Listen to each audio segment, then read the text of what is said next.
Deep in the mountains of Colombia, shrouded by mist and surrounded by thick, unexplored rainforest, researchers on the search for new species of flora and fauna instead made a strange yet exciting discovery. It was an old stone tablet, engraved in an unknown language. A short search revealed more of them. Some were broken, but no piece was left without a match.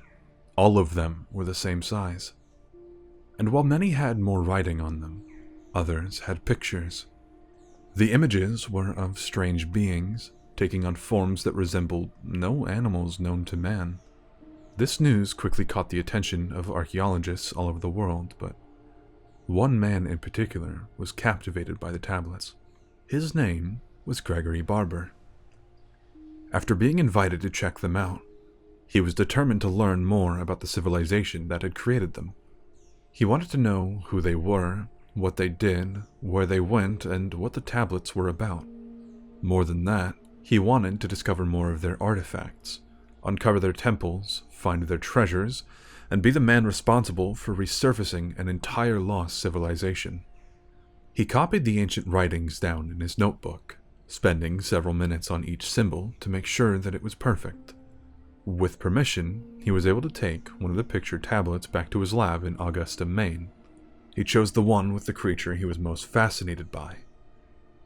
It looked like a serpent, but with small legs like ones on a millipede, and a large, round, staring eye that looked over its entire head.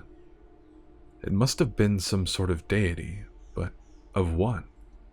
The 3 years that followed was full of painstaking work and research. Translating the tablets was impossible, but he was at least able to figure out that this civilization used script similar to hieroglyphics, using symbols in place of letters. He made several trips into Colombia to look for more artifacts and speak with some of the native tribespeople that lived nearby. During those trips, he found more tablets, including a larger one that appeared to be nothing more than a simple star map. He had also met a native who spoke a little bit of Spanish. She did not seem to recognize any of the writing, but was able to give information about the strange, legged serpent. Gregory himself could not speak Spanish, but his translator, Mateo Diaz, told him that she was talking about a local myth. The serpent was supposedly a goddess responsible for both creation and destruction named Atoa. She carved the Amazon River with her enormous tail, and resided in a cavern deep in the Cordillera Oriental Mountains, yet still was said to have had a temple built for her. The woman was unable to tell them where the temple was, to Gregory's disappointment, but she did have more information on Atoa's personality. "She's a jealous and vengeful goddess," Mateo translated. "When she feels slighted, she punishes the culprit very severely." Gregory was an atheist, and so this story was nothing more than an interesting bit of myth to him. What he really cared about was the temple. He believed it must have been stocked with treasures and ancient art, and if it wasn't, he was still eager for the fame that would surely come with being the first person to uncover a long-lost creation from an unknown civilization. Based on the story he was told, he assumed the temple would be in the rainforest, but didn't rule out the possibility of the site being in the mountains instead. Surely the tablets would give him a clue, but without being able to decipher the language, he was stuck. It was only when he took a second look at the star map that he began to find a clue.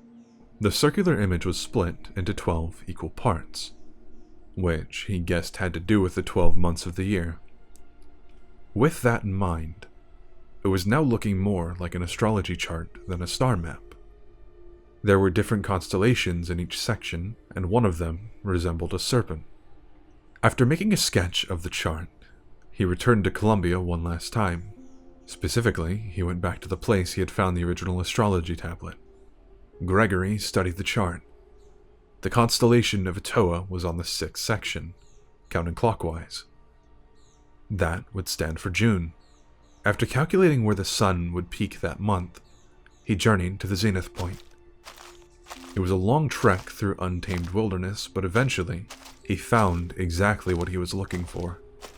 The structure was standing on a high hill, encircled by large, carved stones. He couldn't make out what was on the stones, however, due to the weeds that had covered them. The temple itself appeared to be built from the same stone as the tablets. It was covered in tangled ivy and overgrown plants, and he could see visible cracks on the walls, which made it all the more remarkable that it hadn't succumbed to nature's forces just yet. The temple also appeared to be rather small from the outside, only about a few yards in each direction, which disappointed him. Still, he thought, I found it. His heart racing, Gregory stepped inside.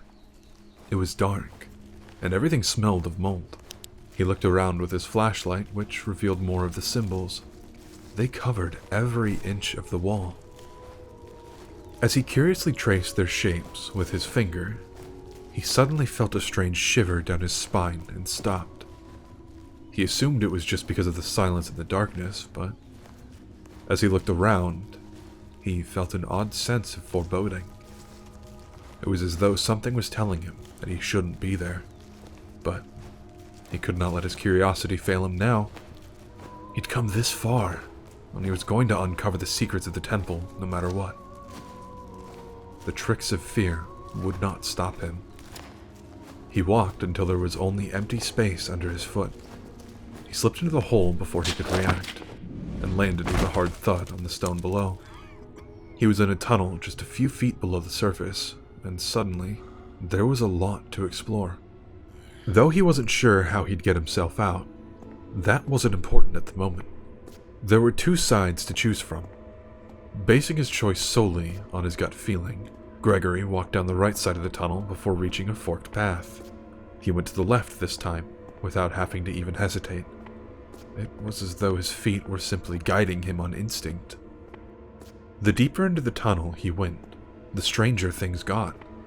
Gregory began to hear noises. Whispers, really.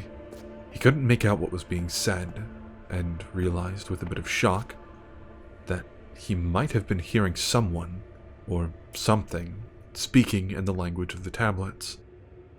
The sound grew louder as he continued through the tunnels, and he followed them into a large, circular chamber. The voice was now practically shrieking in his ears. Every alarm in his brain was firing. This wasn't right. He had to go. It was more than just his mind messing with him.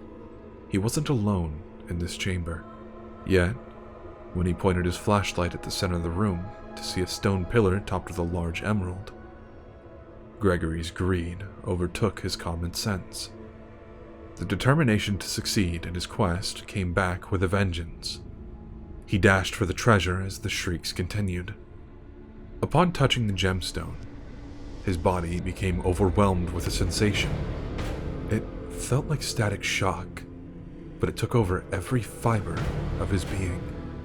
His heart started beating at a frightening rate, and his head felt like it was being crushed by something huge. At the same time, his vision blurred. The room seemed to be comforting and moving, but somewhere in the back of his mind, Gregory was conscious that he himself hadn't moved a muscle since he touched the emerald.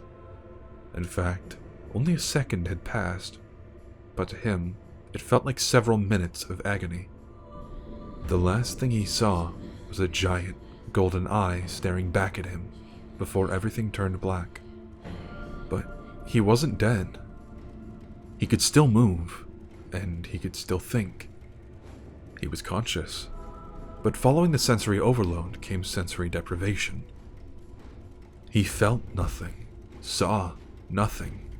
Everything was dark, and though he could vaguely feel himself walking, there were no footsteps to be heard. When he paused, he realized he couldn't even hear his own breathing or heartbeat. In fact, Gregory realized with a panic, he didn't even have a pulse, and he wasn't breathing. If it weren't for the fact that he could still think, he would have had no way of knowing if he were dead or not, though he easily could have been. As far as he knew, this was hell, a place he'd never believed in until then. But it certainly wasn't the hell of the devil. The only thing it could have been was the hell of Atoa. He knew she was a vengeful goddess. He was told as much, but he had no reason to believe in her at the time.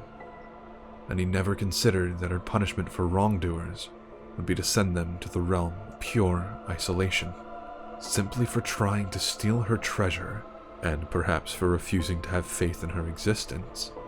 He'd been sentenced to a realm where only he existed, and where he would continue to exist for the rest of eternity.